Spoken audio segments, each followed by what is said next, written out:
Olá pessoal, tudo bom? Essa é a nossa segunda aula de filosofia, do conteúdo do primeiro ano. Na aula passada a gente viu o início da filosofia com os filósofos pré-socráticos, o surgimento dos primeiros pensadores que vão se opor ao pensamento mítico, certo? Que a gente estudou ainda lá nas nossas aulas presenciais, certo?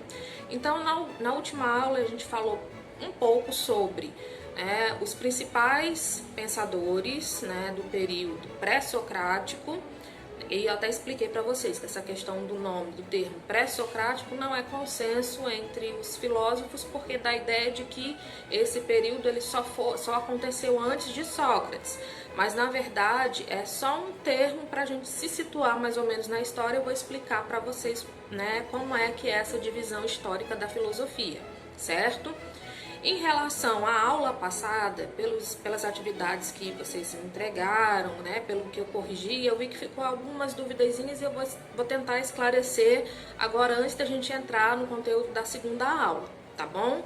Então, quando eu falei que os filósofos, chamados pré-socráticos ou físicos, eles eram denominados dessa forma porque eles tinham como principal foco dos seus estudos a busca pela arquê, tá certo? O que era essa arquê?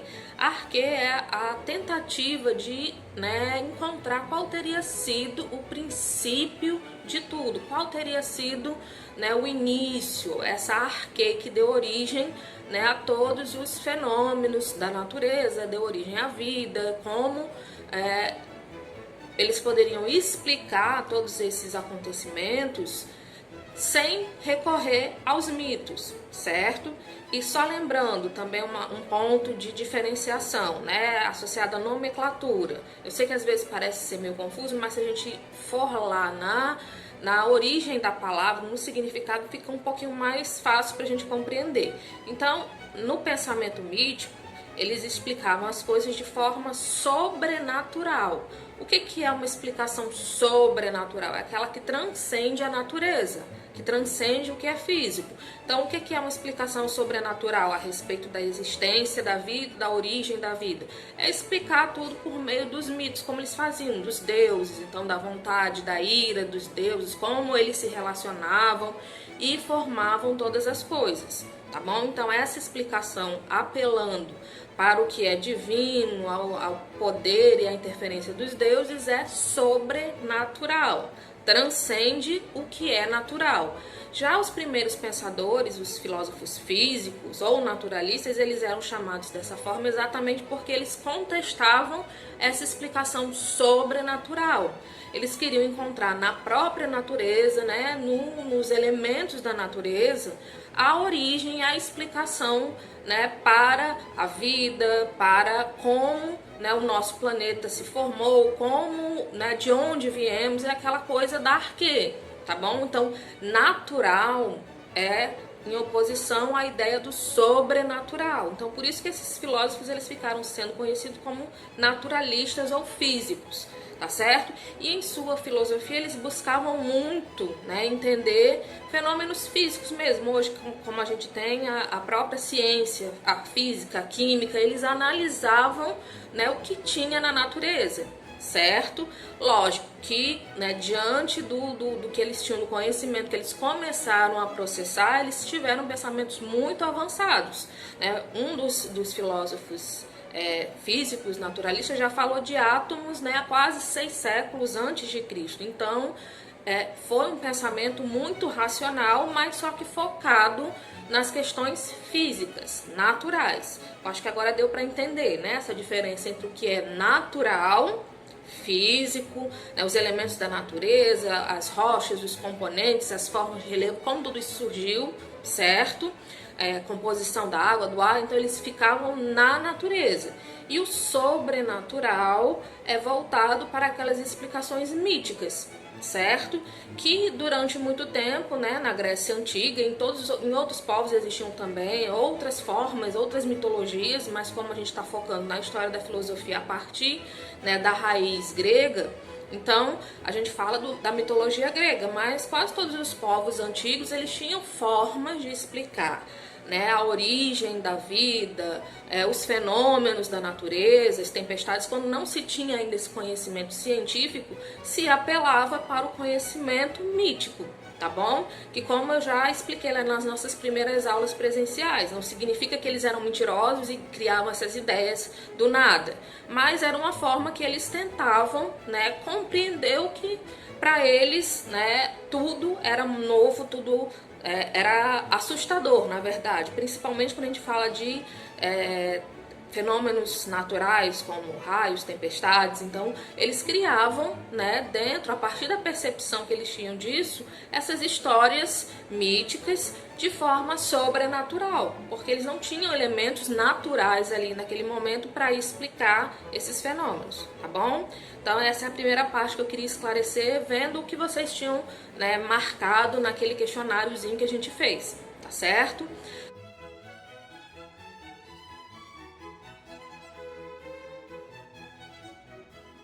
Agora indo para a nossa segunda aula, o nosso segundo tema, tá bom? Que é a divisão da história. Então, o próprio termozinho pré-socrático já dá uma dica, né, em relação à filosofia antiga. Quem foi a principal figura, né, da filosofia grega?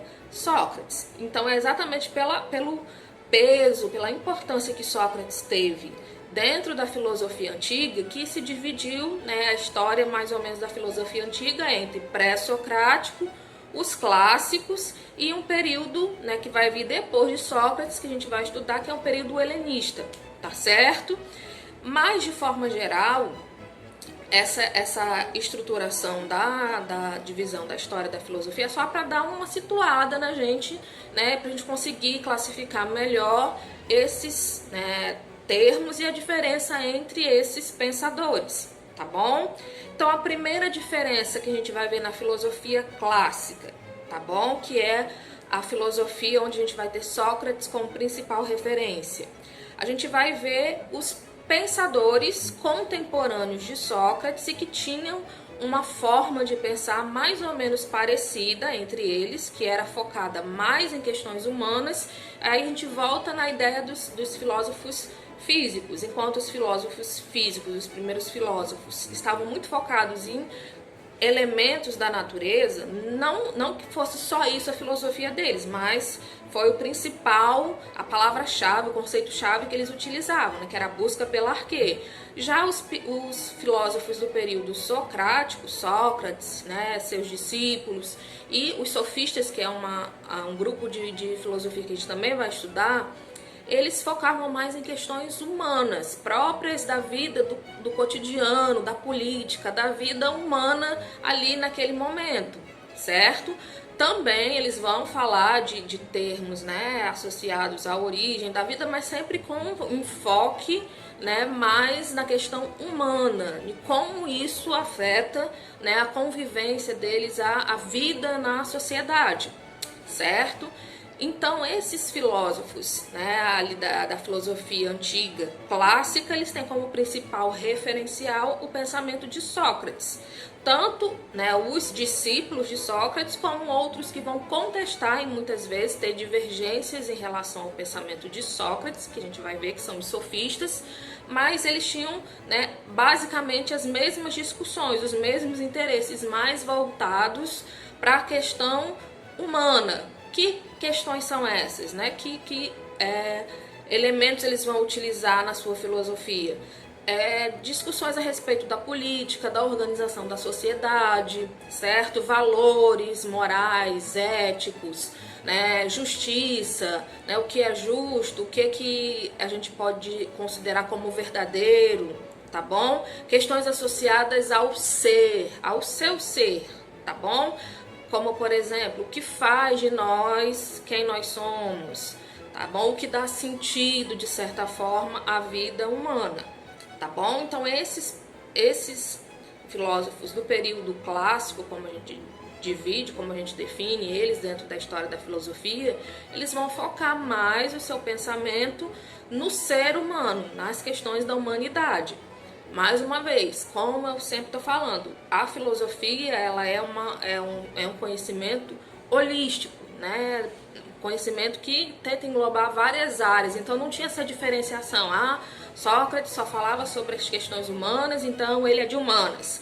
Os filósofos pré-socráticos, eles buscavam explicações a respeito da origem natural da vida, então eles estão associados às ciências exatas. Não existia essa diferenciação, né, na filosofia, né? O conhecimento era conhecimento e todo conhecimento, né, era válido e era estudado em profundidade, tanto que a maioria dos filósofos antigos, eles não eram só filósofos, eles eram astrônomos, filósofos associados, né, ao que a gente poderia classificar hoje como químicos, né, físicos, certo? Matemáticos, tá bom? Então não existia essa separação das ciências, né, do conhecimento. O conhecimento era como um todo. O que mudava era o enfoque que cada, né, filósofo dava ao que ele estudava. Tá bom? Eu acho que deu para ficar mais ou menos claro, mas qualquer coisa, né, qualquer dúvida, vocês podem perguntar nos comentários e na aula que a gente vai fazer online na semana que vem, tá bom?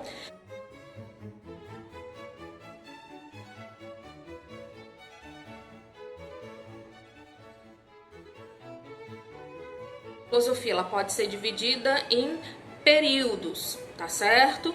Em épocas. Então nós temos a filosofia antiga, que é o que a gente está estudando, é o conteúdo que a gente vai ver, né, nesse primeiro momento do ensino do primeiro ano, relativo ao conteúdo do primeiro ano, que é a filosofia antiga.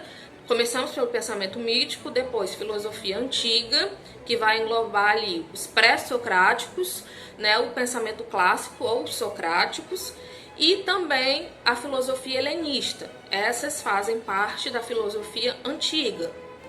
Mais pra frente, né, na história, seguindo ali até mais ou menos acompanhando a divisão da história mesmo, a gente tem o período medieval, onde a gente vai ter outros filósofos aí como referência nesse período. A gente vai chegar, né, na filosofia que vai acompanhar também as mudanças, né, de pensamento na Idade Média, que vai sair desse foco humanista e vai voltar para o foco mais associado às explicações divinas, à teologia, né, o teocentrismo, a gente vai falar um pouquinho sobre isso. E depois, seguindo também, acompanhando as mudanças, né, históricas, a gente tem a filosofia moderna e depois a contemporânea, tá bom? Então, nessa primeira parte das aulas que a gente vai ter referentes ao primeiro ano, nós vamos ver a filosofia antiga até a filosofia medieval, certo?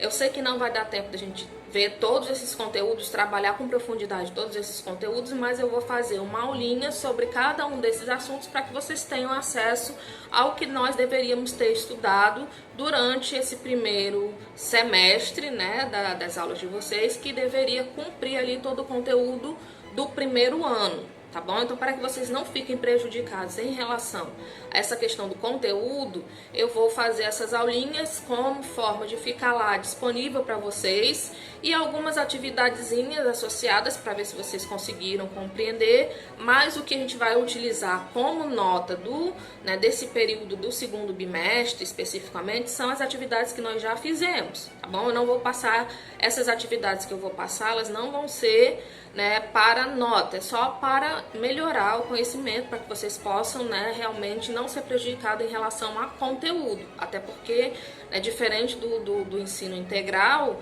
vocês já estão fazendo uma modalidade, né, mais condensada em relação aos conteúdos, e a gente não vai ter tempo hábil para quando voltar às aulas em agosto, se a gente conseguir voltar às aulas, né, presenciais em agosto, a gente não vai conseguir recuperar todo, né, esse conteúdo, porque a gente já vai ter que estar entrando ali no conteúdo referente já ao segundo ano, tá bom? Então eu espero que tenha ficado claro. Qualquer dúvida, a gente vai continuar tirando essas dúvidas ali pelo acompanhamento dos grupos do WhatsApp e também pelos comentários no Google Classroom, tá bom? Então por hoje era basicamente isso, ok? Tchau, tchau!